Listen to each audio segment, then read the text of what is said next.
teman-teman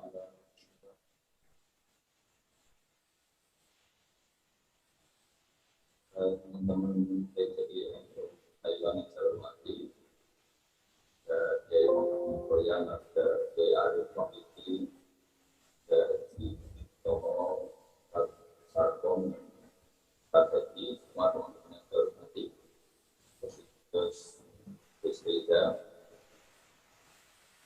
kebetulan hari ini saya berkoordinasi sama tamu-tamu dari Malang. Mungkin saya bisa lama, tapi saya pastikan bahwa materi siang ini akan saya isi dengan kitab Abu Abdul Farad karangan Sayyid Muhammad bin Alawi Al-Maliki sebagai referensi atau sebagai pegangan tradisi NU Nahdlatul Ulama,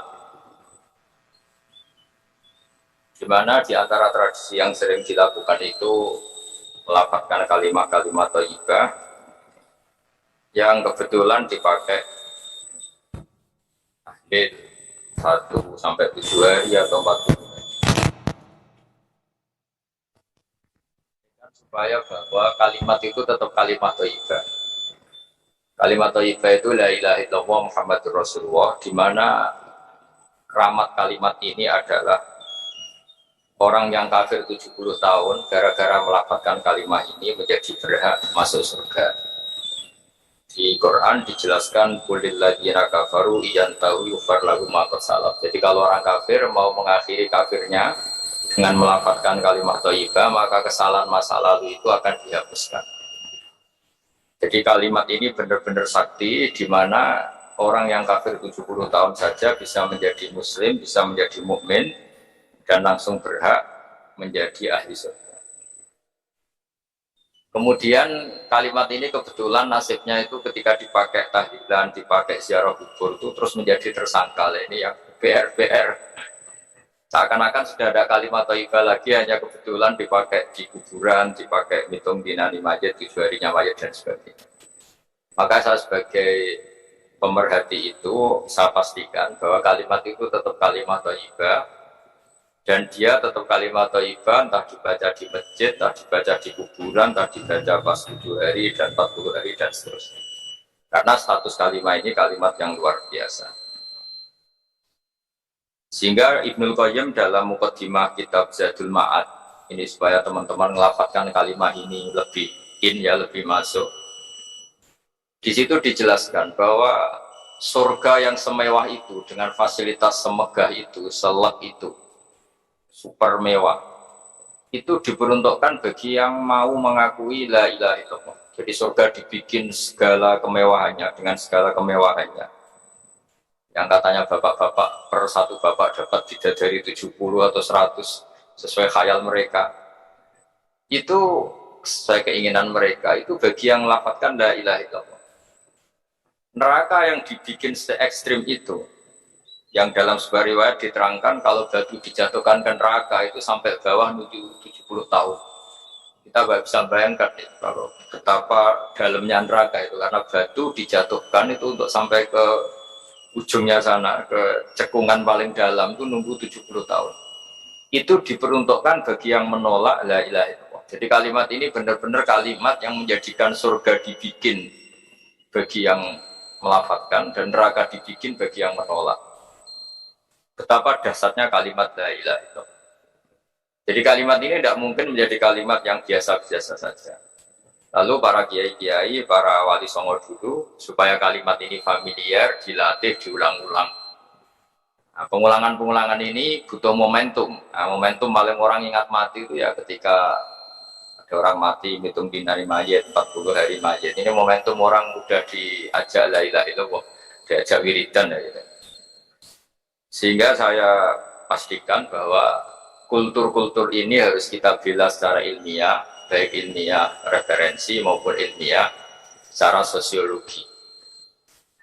Saya ulang lagi, kalimat la ilaha illallah ini kalimat yang begitu sakti, yaitu tadi sampai surga dibikin sebegitu mewah, itu untuk yang menerima kalimat la ilaha illallah. Neraka dibikin sebegitu ekstrim, begitu mengerikan itu bagi yang menolak la ilaha illallah. Sehingga dalam sebuah riwayat diterangkan bahwa la ilaha illallah itu al-mizan. Ukuran kamu jadi hamba Allah itu ya sejauh mana Anda mengakui la ilaha illallah dan menolaknya. Sehingga saking spesialnya la ilaha illallah itu suatu saat ini di kitabnya Sayyid Muhammad halaman 102. Wa fihi aidan an Abdillah bin Amrin anin Nabi sallallahu alaihi wasallam anna Musa alaihi salam qala ya Rabbi alimni syai'an azkurka wa ad'uka bi. Ya Allah, ini Nabi Musa itu kan spesial ya karena beliau kalimullah, beliau orang yang dekat sama Allah. Sehingga mintanya itu ijazah khusus, ijazah yang spesialis hanya untuk beliau. Ya Allah, ajarin saya sesuatu yang dengan sesuatu itu saya bisa mengingat Engkau. Sekolah ya Musa qul la ilaha illallah. Ya Musa, kalau kamu ingin ingat saya secara sempurna, lafadzkan la ilaha illallah. Terus sekolah ya Rabbi kullu ibadika yaquluna hadza. Kalau la ilaha illallah itu semua orang juga melafadzkan la ilaha illallah. Intinya Nabi Musa itu kan nggak ingin lah sama dengan orang NU ya semuanya tahlilan la ilaha illallah. Muslimat, fataya di Taiwan di mana-mana juga kalau tahlilan la ilaha illallah. Nabi Musa sebagai kalimullah itu ingin spesial, nggak mau pakai la ilaha illallah karena itu kalimat yang lazim dipakai banyak orang. Inginnya beliau itu spesialis. Kata Allah menjawab qala qul la ilaha illallah. Ya sudah pokoknya ngelafadzkan la ilaha illallah kata Allah. Nabi Musa masih mengajukan permohonan ya Rabbi innama uridu syai'an takhussuni bih. Saya ingin wiridan yang spesial untuk saya, bukan yang wiridan masal la ilaha illallah itu kan di acara-acara NU istighosah pasti la ilaha illallah.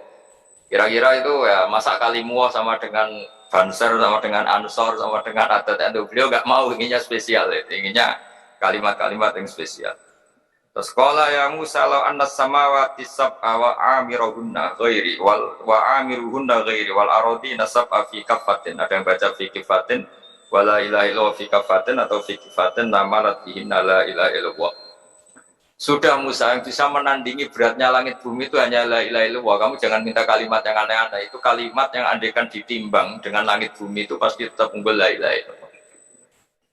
Nah ini penting saya utarakan supaya teman-teman yang sering tahlilan, sering membaca la ilaha illallah itu berpikir ulang atau semangatnya ditambah karena kalimat ini pula yang menjadikan langit bumi diciptakan. Saya ulang lagi, jadi ketika surga diciptakan untuk yang melafadzkan la ilaha illallah, neraka diciptakan untuk yang menolak la ilaha illallah, lalu dibikinlah dunia.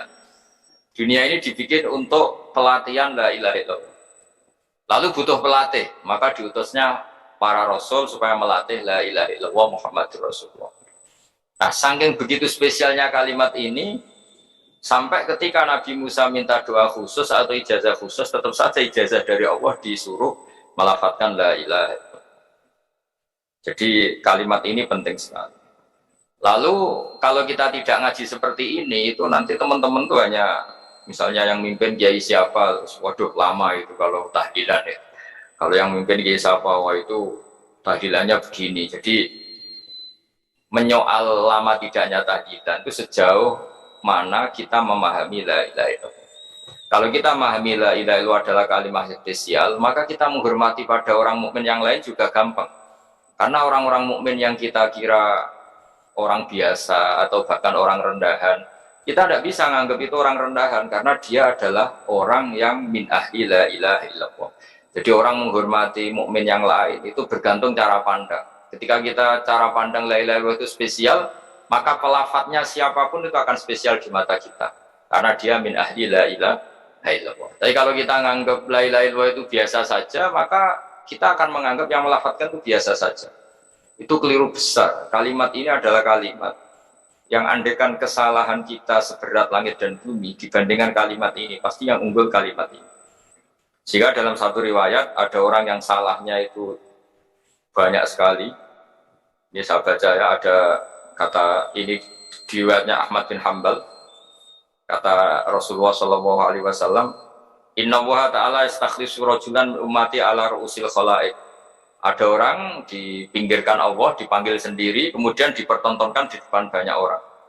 Fayan suruh ali tis'atan was tis'ina sijilan. Dia dipertontonkan ke khalayak rame bahwa ada box kesalahan 99 box kesalahan, 99 kotak kesalahan. Kullu sijilin minha misumatil basar, setiap box itu sepanjang mata melihat. Jadi saking besarnya per box. Per boxnya itu sepanjang mata melihat. Ya kira-kira per kesalahan itu berdurasi 10 kilo jarak. Sumayaqulu atunkiru min hadza syai'an. Kamu ngakui bahwa ini yang kamu lakukan semua. Singkat cerita orang itu ngakui. Terus Allah fayukhriju bitaqatan fiha asyhadu alla ilaha illallah wa asyhadu anna muhammadar rasulullah. Jadi saya ulang lagi ya, dia punya 99 kotak kesalahan, per kotak itu sepanjang mata melihat. Jadi saking besarnya, saking tingginya. Jadi dilihat ke atas sepanjang mata melihat, dilihat menjauh juga sepanjang mata melihat. Lalu dikeluarkan kotak kecil. Terus si orang tadi bilang, ya Rabbi ma hadil bitaqah ma hadil sijillat. Lalu apa artinya kebaikan yang satu kotak kecil dibanding kesalahan 99 yang sebesar itu? Kata Allah, inna kala tuslam, kamu tidak akan tergolimi. Terus fatu do usijillat fi kafatin, ada yang baca fi kifatin wal bitaqah fi kifatin. Qala fato sati sijillat wa taqulat al bitaqah. Fala yasqulu ma'asmillahi ta'ala syai'. Jadi ketika 99 box tadi ditimbang dengan satu kotak kecil yang berisi la ilaha illallah Muhammadur Rasulullah, itu menang kotak kecil yang berisi la ilaha illallah Muhammadur Rasulullah. Karena nama Allah ini tidak akan tertandingi, nama Allah ini tidak akan terkalahkan. Jadi ibaratnya beginilah, para malaikat itu kalau ditanya, ini satu timbangan kecil tapi ada nama Allah, dengan yang sebesar itu, sebanyak itu tapi tidak ada Allahnya. Tentu malaikat akan milih yang ada Allah, yaitu la ilaha illallah. Jadi ini penting saya utarakan supaya para pelafaz la ilaha illallah itu meyakini bahwa kalimat ini spesial, sehingga tidak risau, tidak susah ketika itu dituduh bid'ah atau dituduh khurafat, karena kalimat ini tetap baik, kalimat ini tetap spesial. Bahwa guru-guru kita ngajarin ketika untuk 1 hari mayat atau 7 hari itu kultur saja. Sehingga orang NU sendiri ya jangan melafatkan itu nunggu diundang tahlil. Kalau diundang tahlil melafatkan itu, kalau enggak itu ya keliru juga. Itu ya sama saja salah, itu kalimat yang spesial kalau kita bacanya benda diundang tahlil itu juga salah. Tapi salah juga kalau kalimat ini menjadi tidak spesial hanya karena tuduhan-tuduhan kita dianggap khurafat atau bid'ah. Jadi saya pastikan bahwa kalimat ini spesial berdasar hadis yang disebut oleh Sayyid Muhammad qad akhraja Ahmad wan Nasa'i wa Tirmidzi aidan min hadits Abdullah bin Amr. Terus saya cek di beberapa kitab, di kitab Ithaf itu ada di juz 14 halaman 636, diperkuat lagi oleh kitab Ithaf yaitu karangannya Said Zabidi Syarah Ihya. Jadi di kesempatan yang baik ini saya mohon, kalau melakukan wiridan yang diajarkan para guru itu pastikan referensinya secara detail. Kemudian barokahnya referensi itu kita tidak gamang, tidak risau, tidak gentar kalau mengalami tuduhan yang macam-macam. Karena kalimat ini tetap kalimat thayyibah, status permanennya itu kalimat thayyibah. Bahwa, itu saya ulang lagi, bahwa mungkin kita baca itu dianggap gak tepat waktunya atau gak tepat momentumnya. Itu urusan kita. Tanpa dituduh yang lain pun, kalau kita punya etika nggak boleh baca itu ketika di kamar mandi atau ketika kondisi kita sedang tidak baik dan sebagainya dan sebagainya. Jadi saya pastikan kata Ibnu Qayyim ketika ngendikan fadilahnya la ilaha illallah, beliau ngendikan kalimat ini itu kalimat yang menjadikan surga dibikin. Ukurannya ya gampang, yang menerima kalimat ini. Neraka yang begitu ekstrim, begitu horor, menakutkan, dibikin juga bagi yang menolak kalimat ini. Betapa kalimat ini yang menjadikan ada surga dan neraka. Ukurannya ya kalimat ini, yang melafalkan atau yang menolak. Nah, dengan spesial kalimat itu, maka terus kiai-kiai mentradisikan supaya sering dibaca. Satu-satunya momentum yang orang kumpul ya tadi, pas istighosa, pas tahlilan, pas ada orang meninggal, atau pas istisqa, pas ya sudah seperti. Terus yang terakhir dalam madzhab Abdul Hasan Asyadzili, kalimat itu harus diulang-ulang karena kalimat itu kalau kamu baca secara benar itu menjadikan alasan kamu diampuni dosa kamu. Makanya dalam madzhab Asyadzili itu sebagian madzhab itu istighfar itu setelah kalimat tauhid. Jadi ada 2 thariqah besar Yang satu menyuruh istighfar dulu baru kalimat thayyibah, alasannya suci dulu baru melafalkan kalimat yang suci. Tapi kalau dalam madzhab Abul Hasan Asyadzili tidak, kalimat ini itu sudah otomatis istighfar. Buktinya orang kafir yang 70 tahun kafir sekali melafalkan la ilaha illallah itu langsung diampuni dosanya tanpa syarat harus istighfar. Karena di Quran itu hanya kulil ladzina kafaru iyantahu yufar lahum ma qad salaf. Jadi kalau orang kafir 70 tahun kok melafalkan la ilaha illallah itu otomatis masa lalunya diampuni. Berarti kalimat ini itu sudah otomatis fungsinya itu mengampuni dosa. Nah, makanya dalam pikiran Thariqah Syadziliyah itu fa'lam annahu la ilaha illallah wastaghfir li dzambika. Kamu harus yakin la ilaha illallah, kemudian atas nama kalimat itu kamu baru beristighfar. Ya masuk akal juga, karena kalau misalnya orang kafir belum pernah melafalkan la ilaha illallah kemudian dia istighfar itu tidak ada gunanya. Jadi istighfar mulai ada gunanya kalau setelah kalimat tauhid. Kalau tanpa kalimat tauhid istighfar tidak ada gunanya. Maka dalam sebagian mazhab Syadzili disebut kalimat ini pastikan dulu baru istighfar, karena kalimat ini sudah otomatis mengandung istighfar. Tapi ada juga yang cara berpikir kalimat ini kalimat suci, maka butuh muqaddimah. Muqaddimahnya apa? Sebelum melafalkan kalimat itu istighfar dulu.